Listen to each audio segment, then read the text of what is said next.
Clase magistral de Fonseca, la izquierda se hunde, la batalla cultural es nuestra. Bueno amigos, los invito a que vean este video de Luis Denner hasta el final, compartan y dejen sus comentarios. Amigos míos, mi queridísimo Solo Fonseca, Fonseca del canal Solo Fonseca, que yo le digo queridísimo aunque no lo conozco, pero él no se imagina el tremendísimo aporte que él le está haciendo a la libertad de Cuba, a la libertad de los cubanos, a la alfabetización de los cubanos. Su trabajo nos viene de maravilla.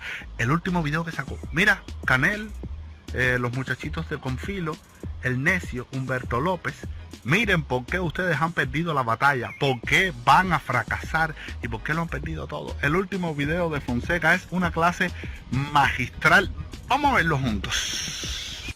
La extrema derecha ha triunfado en las últimas elecciones europeas. También ha subido el centro derecha. La pregunta es, ¿dónde están los votantes de izquierdas? Cada vez más países occidentales sucumben a los encantos de la extrema derecha, a la vez que los partidos de izquierda se descalabran. Tras avanzar en las elecciones europeas, Le Pen está a punto de tomar el gobierno de Francia. En Estados Unidos, Trump sigue liderando las encuestas incluso después de haber sido condenado. Que hablamos de extrema derecha, de ultraderecha, de derecha radical, de populistas nacionalistas. La ultraderecha ya gobierna en Italia. En Suecia ya forman parte del gobierno de coalición. En Países Bajos también están a punto de hacerlo. Según la prensa internacional, tanto Milei como Bukele también son populistas de derechas y están arrasando en internet. Los jóvenes, otrora de izquierdas, ahora admiran a Andrew Tate, que es calvo y sexy como yo, pero mucho más machista. Y cada vez son más de derechas. ¿Qué ha quedado de ese idealismo juvenil? Los chavales de hoy en día han perdido los valores. Vivimos en una guerra cultural y todos tenemos que tomar partido. El bando progresista está en claro retroceso, la ultraderecha es imparable y por eso, en esta serie de vídeos os daré todas las claves. Bienvenidos a... La guerra cultural, episodio 1. El fin del socialismo. Me encanta el sarcasmo de Fonseca, la musiquita que tiene de fondo, todo el clima que te va creando, pero la realidad es la realidad. Se están imponiendo las ideas de derecha, se están imponiendo las ideas de la libertad. ¡Viva la libertad, carajo! Y dile tú si tú quieres ultraderecha, lo que te dé la gana, pero estamos ganando la batalla. Cuando empecé a interesarme por la política, apenas había partidos de extrema derecha importantes. La única excepción eran Países Bajos o Francia, pero seguían siendo partidos residuales. Ahora están subiendo cada vez más. ¿Y sabéis qué es lo más curioso? A la vez que sube la extrema derecha, también sube la derecha tradicional. Es decir, que no es que el votante de derecha se haya radicalizado, es que el de izquierdas está desapareciendo. Estamos ante un momento de cambio profundo radical en la política de todo el mundo. Algo tan profundo que se merece no uno, sino 4 vídeos. Una serie que he titulado La Guerra Cultural, donde voy a analizar las grandes ideologías que hemos tenido y cuál ha sido su evolución hasta nuestros días. Pero volvamos ahora con Francia.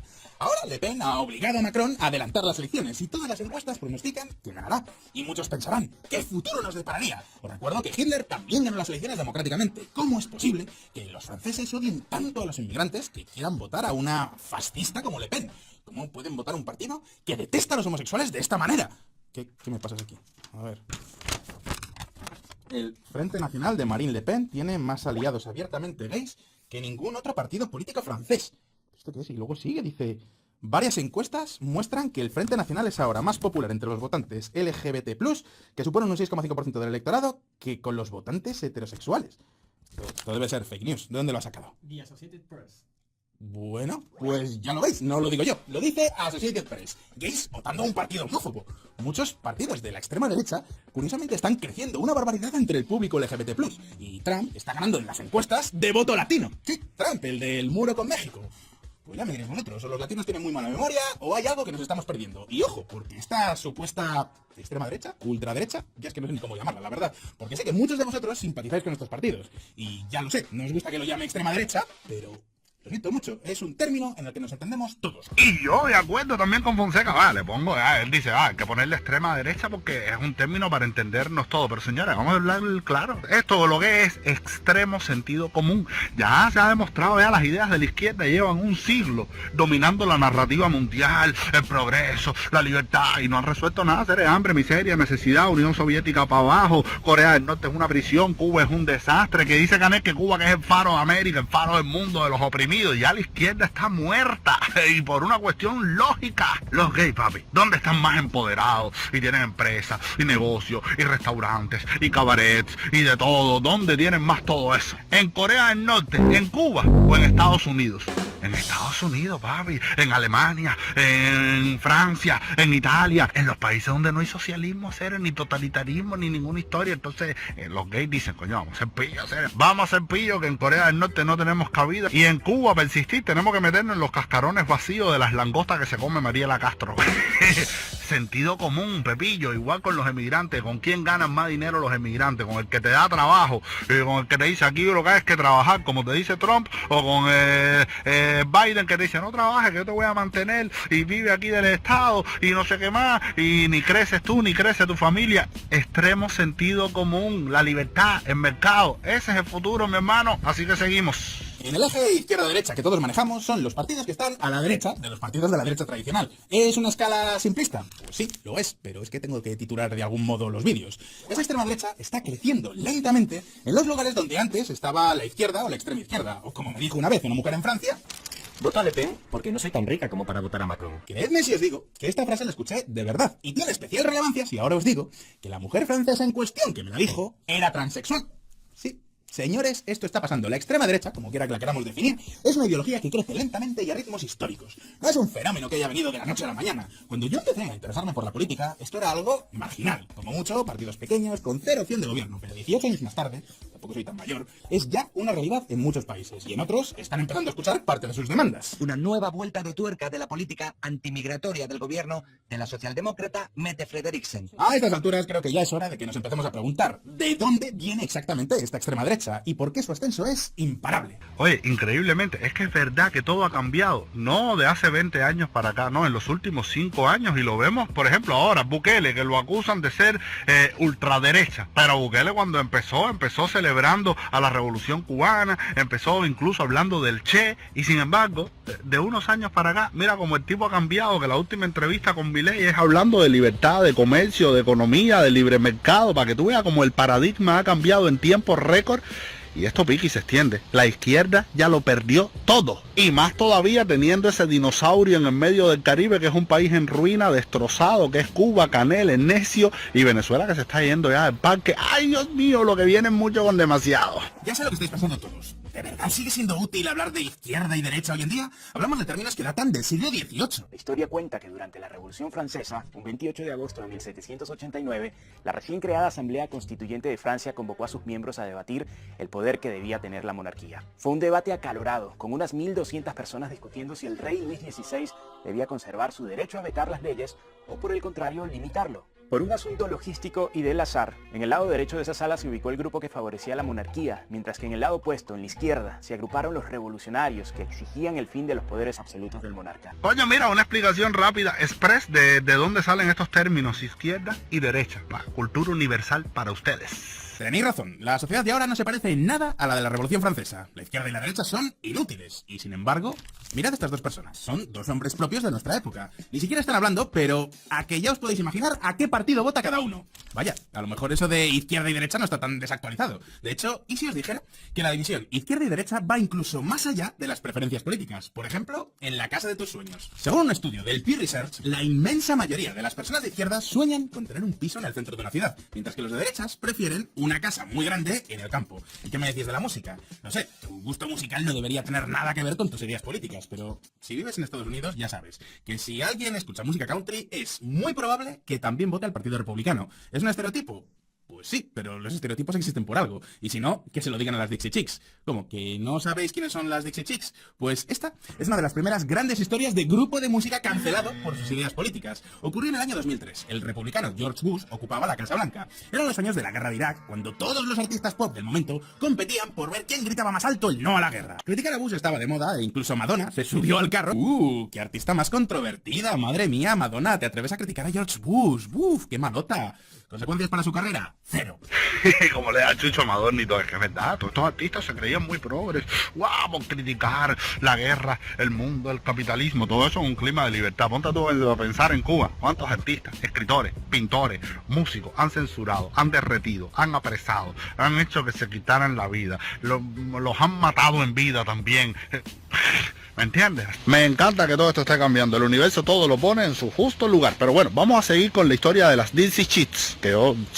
Dixie Chicks. Bueno, esas mismas, que yo ni las conocía tampoco, pero es interesante la historia que cuenta Fonseca. Vamos. Así que, en un momento donde criticar a George Bush era el deporte nacional, las Dixie Chicks también se apuntaron. Era un grupo tejano de música country muy popular en aquella época, así que en un concierto que dieron en Londres, salieron diciendo: que sepáis que estamos en el lado correcto, junto a todos vosotros. No queremos esta guerra ni esta violencia, y estamos avergonzados de que el presidente de Estados Unidos sea de Texas. Dixie Chicks. El problema es que la audiencia de un grupo de música country no es la misma que la de un artista de pop, y su audiencia no estaba para nada de acuerdo con eso de que George Bush fuera una vergüenza. Conclusión: de un día para otro, las quitaron de todas las radios. De hecho, su último hit de ese año, que estaba en el número 10 de la lista Billboard, pasó un discreto 43. Incluso tuvieron que cambiarse el nombre, pasando a ser The Chicks, así a secas, para que los fans olvidasen estos posicionamientos. Os cuento esta historia para dejar claro que sí, aún hoy en día existe gente de izquierdas y gente de derechas. Y entonces es cuando llega la guerra de Ucrania, y nos volvemos a preguntar: ¿en serio hay tantas diferencias entre unos y otros? Porque esto es lo que dice el ultraturboconservador Viktor Orbán en Hungría.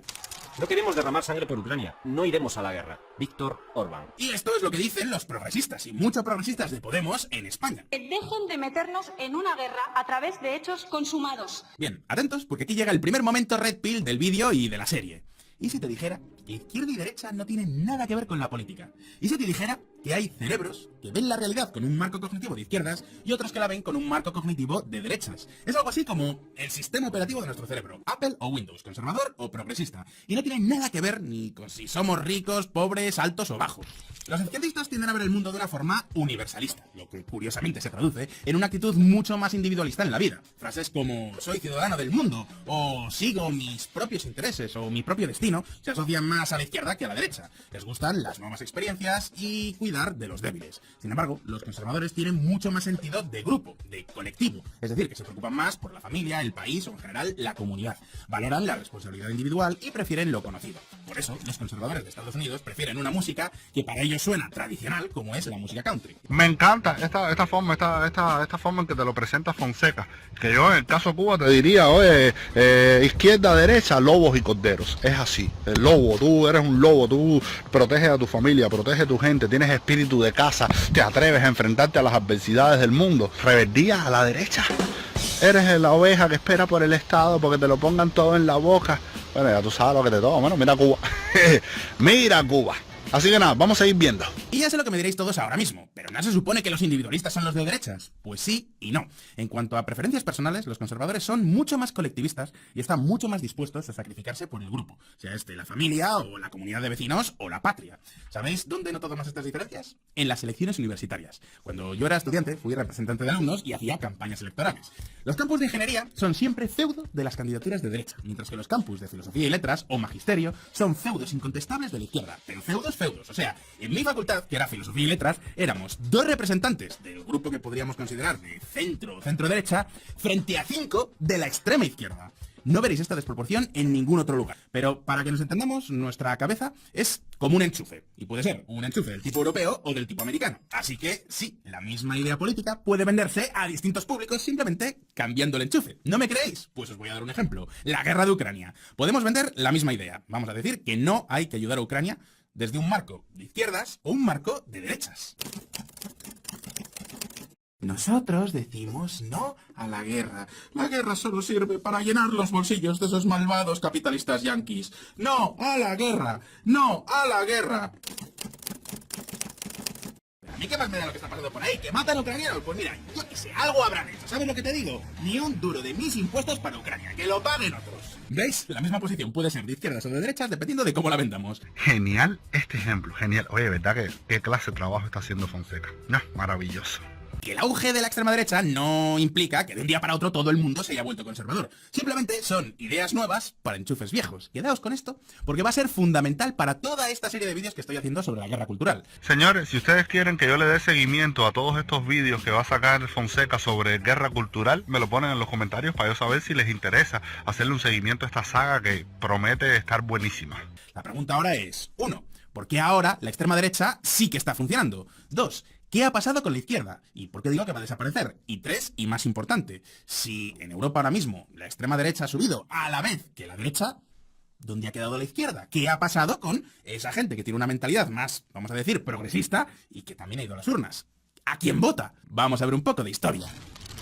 Proletarios del mundo, uníos. Ya sabemos que originalmente la división izquierda y derecha era la división entre conservadores y liberales, es decir, los que querían mantener el antiguo régimen absolutista y los que querían un cambio a un régimen nuevo. Esta fue la gran pugna política que definió el siglo XIX. ¿El problema? Pues que para finales de siglo las diferencias entre liberales y conservadores eran las mismas que las que hay entre Coca-Cola y Pepsi. Un ejemplo, España. La tensión entre liberales y conservadores dio lugar no a una, sino a 3 guerras, las llamadas guerras carlistas. Los carlistas defendían el antiguo régimen, con la Iglesia Católica y la monarquía unidos en un sistema basado en la tradición. Curiosamente, el Partido Carlista sigue existiendo, aunque como partido minoritario. Curiosamente, durante los años 70 llegó a formar parte de Izquierda Unida. En cualquier caso, para 1976, los liberales y los conservadores dejaron sus diferencias a un lado. Los conservadores terminaron aceptando la separación de Iglesia-Estado y los liberales terminaron aceptando la monarquía. Conclusión, los años del turnismo en España, donde liberales y conservadores llegan a un acuerdo para repartirse el poder. 4 años tú, 4 años yo. Aquí tenéis la viñeta que lo ejemplifica a la perfección. Sube uno, baja el otro y España siempre en el potro. Y ojo, porque la misma dinámica que se daba en España se estaba dando en todos los demás países de Europa e incluso en Estados Unidos. El consenso liberal-conservador era la idea hegemónica en todo Occidente. Vamos, el sentido común de la época. Simplemente podías elegir entre pequeñas variaciones de esta hegemonía, o un poquito más liberal o un poquito más conservador, pero en esencia no había grandes diferencias ideológicas, y alguno dirá, entonces, ¿estaban todos contentos? Pues obviamente no. Oye, para nosotros buenísimo este resumen, pues nosotros no tenemos experiencia en partidos políticos, los cubanos dentro de la isla nacen y mueren con el Partido Comunista, así que es genial esta síntesis histórica. Fuera de ese consenso, había un montón de grupos que para nada estaban contentos con el sistema. Estoy hablando de jornaleros maltratados por sus terratenientes, obreros explotados por los empresarios y mineros que se jugaban la vida todos los días. A esta gente le importaba poco la iglesia o la monarquía. Estaban completamente al margen de esos debates arcanos entre liberales y conservadores, pero tenían razones de sobra para protestar. Protestas, por supuesto, antisistema, que en muchos casos eran violentas y que se respondían con más violencia. Pero no penséis que estas protestas estaban bien organizadas, ni muchísimo menos. Los primeros movimientos obreros ni siquiera tenían conciencia de ser movimientos obreros. Eran grupos completamente dispares, anarquistas, socialistas utópicos, gente que sabía lo que no les gustaba, pero que no tenían claro por qué lo querían reemplazar, hasta que llegó un hombre. Y sí, aquí es cuando entra en escena el señor Karl Marx. En realidad, Marx no era el único. De hecho, escribió junto a Engels, que yo siempre he pensado, pobre hombre. O sea, creas una teoría política y te quitan el nombre así. Porque patatas, ya lo podrían haber llamado marxengerismo, ¿no? En cualquier caso, para que os hagáis una idea, incluso la palabra comunista tenía un significado distinto al actual. En un primer momento, los comunistas eran los anarquistas que querían organizarse en comunas autogestionadas. De ahí la palabra comunas, comunista. Sin embargo, con el tiempo pasó a definir a los seguidores de Marx. Pero la gran aportación de este hombre va mucho más allá de haber escrito unos libros. Aquí es cuando por fin se creó una nueva identidad política. ¿Cómo? Por un lado tenemos a los jornaleros del campo, por el otro, trabajadores en las fábricas y por el otro lado, a los mineros. Y así a otros tantos grupos desconectados entre sí, pero con problemas similares. Así que los aglutinamos en torno a un significante vacío. Un significante vacío es una palabra a la que le dotamos de un nuevo significado. En este caso, la clase obrera o los proletarios, llamados así, porque era gente que tenía mucha prole, es decir, muchos hijos para que les ayudaran en el campo, en las fábricas, donde fuera. ¿Y cómo se define este significante vacío? Pues por contraposición a un antagonista, en este caso, la burguesía capitalista. Y así se fue gestando toda esta filosofía del resentimiento, de unir a la masa obrera. Coño, me gustó eso de los proletarios. No había analizado eso de proletarios, prole, por las familias pobres que tenían muchos hijos para que los ayudaran en los quehaceres en el campo, en la vida como tal. Súper interesante. Y ya ven cómo se va gestando ya la filosofía del resentido, del fracaso. Vamos a ir. Este es el esquema básico de cómo se crea una identidad política, algo fundamental. Y así es como nació el fenómeno político más relevante de todo el siglo XIX y XX, el socialismo, que por supuesto tiene un montón de ramificaciones. Ahora bien, todas las distintas versiones del socialismo tenían dos cosas en común. Hablaban de los problemas reales de la gente y suponían una amenaza real contra el sistema. Pensad que los obreros se organizaban en sindicatos que cada vez tenían más poder. Las empresas tenían auténtico pánico a las huelgas. Concretamente, una de las huelgas más famosas fue la del 1 de mayo de 1886 en Chicago. Los altercados entre policía y sindicalistas se saldaron con 7 policías y 4 civiles muertos, junto a 170 heridos. Desde entonces, el 1 de mayo se celebra como el Día Internacional del Trabajador. Y aquí creo que nadie me podrá acusar a mí de ser un socialista. Ahora bien, no puedo negar que muchas de sus reclamaciones tenían sentido. Jornada laboral de 8 horas, vacaciones, seguridad laboral. En fin, no hablamos de reclamaciones absurdas, precisamente. Y Fonseca rápido aclarando, a mí nadie me puede acusar de socialista, pero bueno, tienen algunos aportes, sí, eso se llama ser objetivo, Fonseca. Me encanta tu trabajo precisamente por eso, porque fuera de los radicalismos y los extremismos, dices la verdad objetiva y clara. Así que seguimos. Podemos dividir a los socialistas en dos grandes ramas: comunistas revolucionarios, que quieren acabar con el capitalismo de forma violenta, y socialdemócratas, que tienen los mismos objetivos, pero quieren lograrlos mediante la participación democrática. Así es como empiezan a surgir partidos socialdemócratas en toda Europa e incluso en los Estados Unidos. Ojo, cuando pensamos ahora en un socialdemócrata, nos viene a la cabeza alguien pues como esto, pero los socialdemócratas originales se parecían más a esto otro y su discurso era mucho más radical. Sin el colapso del capitalismo, la expropiación de la clase capitalista es imposible. Rosa Luxemburgo. Ya sé lo que estaréis pensando. Esto suena mucho a... Expropiese. Porque lo es. Y os preguntaréis, ¿pero cómo hemos pasado de esto a esto otro? Pues ahora mismo lo vamos a ver. Marx tenía razón en una cosa: los que intentaron acabar con el capitalismo de forma democrática terminaron viéndose domesticados por el propio sistema capitalista. A la vista está, tras la Segunda Guerra Mundial, los partidos socialdemócratas han llegado a gobiernos de toda Europa y en general de todo el mundo. ¿Ha desaparecido el capitalismo? No. Ahora bien, es justo reconocer que estos partidos sí han supuesto cambios profundos. Por ejemplo, en 1946 los laboristas llegaron al poder en Reino Unido con Clement Attlee y nacionalizaron media economía. Desde entonces, casi todas las reclamaciones de la clase obrera del siglo XIX se han terminado convirtiendo en derechos. Derechos que ahora nos pueden parecer indiscutibles, incluso a los de derechas y por supuesto a los de izquierdas. ¿Queda alguien ahora que discuta la jornada laboral de 8 horas? No. Y desde la Segunda Guerra Mundial hasta nuestros días, el debate izquierda-derecha ha dejado de ser liberales contra conservadores para ser liberal-conservadores contra socialdemócratas. En Reino Unido están los laboristas contra los conservadores. En Estados Unidos, los demócratas absorbieron a los socialdemócratas frente a los republicanos, que absorbieron a los conservadores. En España tenemos Partido Socialista contra Partido Popular. En todos los casos hablamos de una izquierda que defiende impuestos altos, derechos sociales y sindicatos, versus una derecha que defiende el libre mercado, impuestos bajos y valores tradicionales. Bueno, dime tú aquí, ¿qué tú prefieres? ¿Impuestos altos, sindicatos o impuestos bajos, libre mercado y valores tradicionales? Dime tú, ponme en los comentarios qué tú prefieres y vamos a ir con el vídeo. El problema es que con el paso del tiempo esas diferencias entre izquierda y derecha se han vuelto a convertir en un Coca-Cola versus Pepsi. Incluso en Estados Unidos, la derecha ha terminado aceptando cosas como la sanidad pública, el estado del bienestar y cierta redistribución de la renta. Y la izquierda ha demostrado que es capaz de privatizar empresas, firmar acuerdos de libre comercio como cualquier otro ultraturbo neoliberal que se preste. Ejemplo: en España se acaban de liberalizar los trenes pese a que el gobierno es de centro-izquierda en coalición con la extrema izquierda. Ay, si Marx levantara la cabeza. Y ya sé lo que me dirá alguno. ¿Qué me dices de los valores? Pues sí, esos valores que tradicionalmente defiende la derecha versus los valores progresistas de la izquierda. ¿Qué pasa con esos eternos debates como el del aborto? Pues atentos a esta noticia. Francia inscribe en su constitución el derecho al aborto. De los 317 senadores que votaron, 267 votaron a favor y 50 en contra. Ya lo veis, consenso casi unánime con el apoyo de todos los partidos. Ojo, incluida la extrema derecha de Le Pen. ¿Dónde están esas diferencias insalvables entre izquierda y derecha? Como veis, estamos en un momento muy parecido al del consenso liberal conservador del siglo XIX. La nueva idea hegemónica ahora es el estado del bienestar. Y los liberal conservadores y los socialistas están tan de acuerdo que en Europa han gobernado en coalición. Y mientras todo esto ocurre, malas noticias para los partidos de izquierdas, porque la clase obrera ha desaparecido. Lo que hasta los años 80 era el grupo social mayoritario, ahora está en franca decadencia. Pensadlo vosotros, ¿conocéis a alguien que trabaje hoy en día en una cadena de montaje? A no ser que seáis chinos o vietnamitas, lo dudo mucho. El nuevo grupo social mayoritario son los profesionales, es decir, la gente que tiene formación universitaria y trabaja en oficinas. ¿Recordáis esos sindicatos del siglo XIX?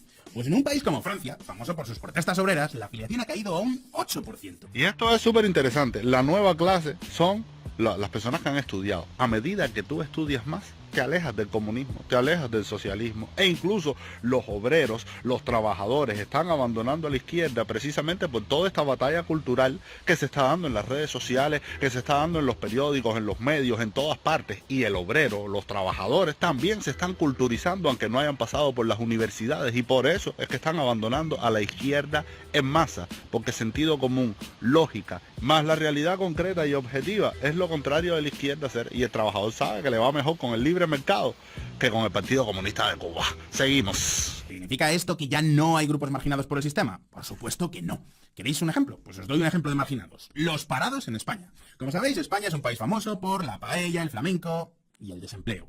En estos momentos, el paro está en torno al 12%. Y nos parecen buenas noticias, porque hace 10 años superaba el 25%. Y si nos vamos a los jóvenes, las cifras son aún peores, porque en 2013, más de la mitad de los jóvenes españoles no tenía trabajo. ¿Y cuál creéis que era, en aquella época, la respuesta de la izquierda ante esto? Pues atentos a este anuncio, porque es canela en rama. Esto que vais a ver es un anuncio de Comisiones Obreras, que es uno de los sindicatos más grandes de España. Y, por cierto, a los españoles que veáis el vídeo, fijaos bien porque vais a ver una cara conocida. ¿Tú qué? ¿También por aquí? Aquí me echaron el otro día sin un duro de indemnización y solo voy a cobrar 4 meses de paro, así que a engordar el club del parque. Yo ya estoy cansada de esto. Tenemos que hacer algo. Porque hay alternativas y es nuestro derecho. El 29 de septiembre nosotras vamos a la huelga. ¿Vienes? Ahí la tenéis. Irene Montero es la Jordi Hurtado de la política española. Los años no pasan por ella. Ni física ni mentalmente. Pero fijaos en el mensaje. ¿Estás en el paro? Vente a la huelga. O sea, como forma de protesta vas a no ir al trabajo que no tienes. Y aquí Fonseca te acaba de demostrar lo que son las promesas de la izquierda. Irene Montero, vamos para la huelga, te suma, tenemos que protestar contra el sistema. Irene Montero, que ahora está metida en la política española y España está peor que nunca. Con Irene Montero, antes tenía a Pablo Iglesias, ahora tiene a Pedro Sánchez. Aquí tienes una prueba de en lo que se convierten las ideas comunistas, socialistas, en lo que se convirtió esta Irene Montero. Increíble, ser brutal. ¿Cómo puede sobrevivir el socialismo sin la clase obrera? ¿Es este el fin de la izquierda? Pues no exactamente. Ahora mismo lo vamos a ver. La revolución como producto. Como diría un comunista de los de antes, el capitalismo es muy efectivo a la hora de crear productos. Allí donde hay una demanda, no os preocupéis que surgirá alguien dispuesto a satisfacerla. ¿Recordáis que os decía que ser de izquierdas y de derechas no tiene nada que ver con tu clase social, sino con tu cerebro? Pues bien, muchos burgueses, por muy burgueses y muchos burgueses que sean, tienen una mentalidad progresista. Y los hijos de estos burgueses no querían privarse de su propia experiencia revolucionaria. Siéntete como el Che Guevara por un día. Y alguno dirá, ¿pero qué clase de problemas puede tener el hijo de un diplomático francés que está estudiando en la Sorbona de París? Pues yo tampoco lo sé. La protesta de un centenar de estudiantes que ocuparon el campus de la Universidad de París-Nanterre encendió la mecha de lo que se convertiría en un amplio movimiento político y social especialmente intenso en Francia. A estas primeras revueltas se unieron las manifestaciones de obreros reclamando mejoras materiales y salariales que llegaron a paralizar el país con la huelga general del 13 de mayo. De repente los jóvenes franceses paralizaron el país. ¿Y qué reclamaban? Pues derechos tan inalienables e indiscutibles como... Debajo de los adoquines está la playa. El aburrimiento es contrarrevolucionario. Cuanto más hago la revolución, más ganas tengo de hacer el amor. Y diréis, ¿lograron algún objetivo político? Bueno, depende cómo lo miréis. Muchos de estos líderes estudiantiles terminaron en puestos políticos. Y según cuenta la leyenda, ese año todos los estudiantes aprobaron. Esto es cierto. Y el gobierno de derechas adelantó las elecciones para volver a ganarlas. Vamos, que la sociedad francesa pasaba absolutamente de esta gente. Eso sí, atención mediática toda la del mundo. Eran el producto ideológico perfecto, la historia que todo medio de izquierdas del mundo quería contar. Y todo medio de derechas también, pero para criticarlo. Y esto precisamente es la izquierda. Pura propaganda, puro globo inflado. Paja mental, paja mental. Mira. En Estados Unidos también hubo protestas. Además, estos sí que tenían una causa. Exacto, la guerra de Vietnam, que dejó una herida muy importante en Estados Unidos. Entre 1964 y 1973, 2,2 millones de jóvenes fueron llamados a filas. Y como os podéis imaginar, a esos jóvenes no les hacía la más mínima gracia irse a la picadora de carne que era Vietnam. Así que ahí no hubo protestas durante un mes. Es que fueron protestas continuas durante años, y estas protestas generaron toda una contracultura nueva. Y ya sabéis que si algo saben hacer los gringos es crear productos mejor que nadie, porque la experiencia de revolución es un producto atractivo como pocos. Y en este sentido la revolución hippie no tenía fondo, pero sí tenía una forma fantástica. Es más, a diferencia de los movimientos obreros, los hippies sí crearon una moda de vestir con una música fantástica y los mejores eslóganes del mundo. ¿Había algo de fondo? Iban, pues no sé, contra el sistema y el capitalismo, supongo, y la opresión y todas las cosas, ¿no? Eso sí, como experiencia de conviértete en Che Guevara por un día, lo clavaron. Ahora bien, ¿de verdad creéis que el capitalismo tenía un problema serio con estas revoluciones burguesas? Pues no, para nada. De hecho, la principal consecuencia de estos movimientos fue... Macron, escúchame, necesitamos una nueva campaña publicitaria, algo más acorde a los tiempos de hoy en día. Los jóvenes de ahora quieren algo más idealista, ¿sabe usted? Quieren sentirse revolucionarios, Pero no quiero nada de melenudos tomando drogas, ¿me ha entendido? Somos Coca-Cola después de todo. Tranquilo, jefe, tengo exactamente lo que necesita. I like to buy the world a Coke and keep it company. Ah, que estamos ya. Ay, Dios mío, ¿verdad? El capitalismo es lindo, lindo, precioso. De la revolución a la Coca-Cola. La canción llega a decir que lo que el mundo necesita ahora es the real thing. Claro que sí, hombre. La auténtica revolución es comprarles a todos los niños del mundo una Coca-Cola. Da igual el color de su piel, el dinero solo tiene un color. Como podéis ver, el sistema estaba realmente aterrado ante el rugir revolucionario de los hippies y mientras tanto, los votantes seguían votando a la derecha. Estos son los años donde el republicano Richard Nixon ganó las elecciones 2 veces. Es lo que pasa cuando tu revolución recoge los problemas de nadie. Y ya sé lo que estará pensando alguno. Entonces, Fonseca, ¿estás diciendo que no existen problemas ni contradicciones en el capitalismo? ¿De verdad no hay grupos marginados por el sistema que sí tienen razones para protestar? Pues claro que los hay.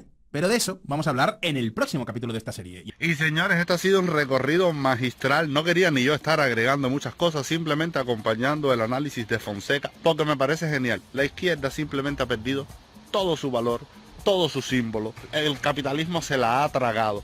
Existe y va a seguir existiendo, pero como un mosquito molesto dentro de la democracia, dentro del capitalismo, que lo que tenemos es que marcarle siempre la distancia y decirle para allá, y que se queden en un grupito de resentidos, en un grupito de marginados mentales, porque ya te digo, es funcionar con la parte operativa del cerebro que no progresa ni avanza, que ha fracasado una y otra vez. Y nada, genial. Si ustedes quieren que yo les dé seguimiento a toda esta saga y se las muestre, avísenme, yo se las pongo, pero me ha encantado este video. Espero que lo hayan disfrutado. Te mando un besote, un abrazo y hasta la próxima.